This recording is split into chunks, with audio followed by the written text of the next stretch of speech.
এর যে ডিজিজ কন্ডিশনটা নিয়ে আলোচনা করব তার আগে আমি কিছু লক্ষণ আপনাদেরকে জানাতে চাই, যে লক্ষণগুলি সচরাচর হতে দেখা গিয়েছে।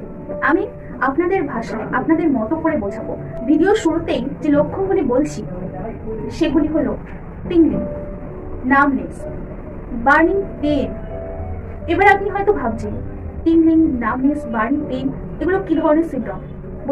বুঝিয়ে বলছি। টিংলিং অর্থাৎ হাত পা ঝিনঝিন করা, থেকে থেকে হাত পাটা আপনার ঝিনঝিন করে উঠবে। নামনেস অর্থাৎ অবশ অনুভূতি, এরই সঙ্গে হাত পায়ে অবশ অনুভূতি আপনারা বুঝতে পারবেন বা অসাড় হয়ে যাচ্ছে কোনো কারণ ছাড়াই। তার সঙ্গে বার্নিং পেন অর্থাৎ জ্বালা করা যন্ত্রণা, চুলকানো বা পুড়ে যাওয়ার মতো জ্বালাযুক্ত ব্যথা অনুভব করবেন। কেন হচ্ছে এগুলো? হঠাৎ করে আপনার মধ্যে অবশ অনুভূতি, ঝিঝি, জ্বালা করা অনুভূতি এগুলো হঠাৎ করেই হচ্ছে না। এটি একটি ডিজিজ কন্ডিশন এবং মারাত্মক ডিজিজ কন্ডিশন। আরো বলবো, এটা শেষ নয়, উপসর্গ, লক্ষণ আমি আরো বলবো, মনোযোগ সহকারে শুনতে থাকুন।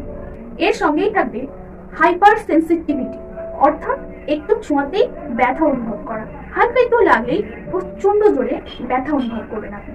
এবং একটি সিমটম আপনারা একটু ভালো করে মনোযোগ সহকারে যদি শুনেন বা দেখেন তাহলে বুঝতে পারবেন। পেশেন্ট বলেন যে ঠান্ডা গরম আমার কিছুই অনুভব নেই, আমি কিছুই বুঝতে পারি না, মানে আমার সেই অনুভূতিটাই নেই। এটিও একটি এই রোগের জন্য মূল উপসর্গ। তো বন্ধুরা, এই যে ছোট ছোট উপসর্গগুলো বললাম এতক্ষণ ধরে, এগুলো হলো নার্ভের একটি ডিজিজ কন্ডিশন, যেটিকে বলা হয় পেরিফেরাল নার্ভ প্রবলেম। পেরিফেরাল নার্ভে যদি আপনার প্রবলেম হয়ে থাকে তাহলে আপনার সঙ্গে এই ডিজিজ কন্ডিশন গুলো হতে থাকবে এবং তার সঙ্গে আরো কিছু কিছু সিমটম আমি বলবো, সেগুলোও মেলাতে থাকবে। সমস্যা, পেশি দুর্বলতা বা শক্তি কমে যাচ্ছে, কোনো কিছু আপনি ভারী জিনিস তুলতেই পারছেন না।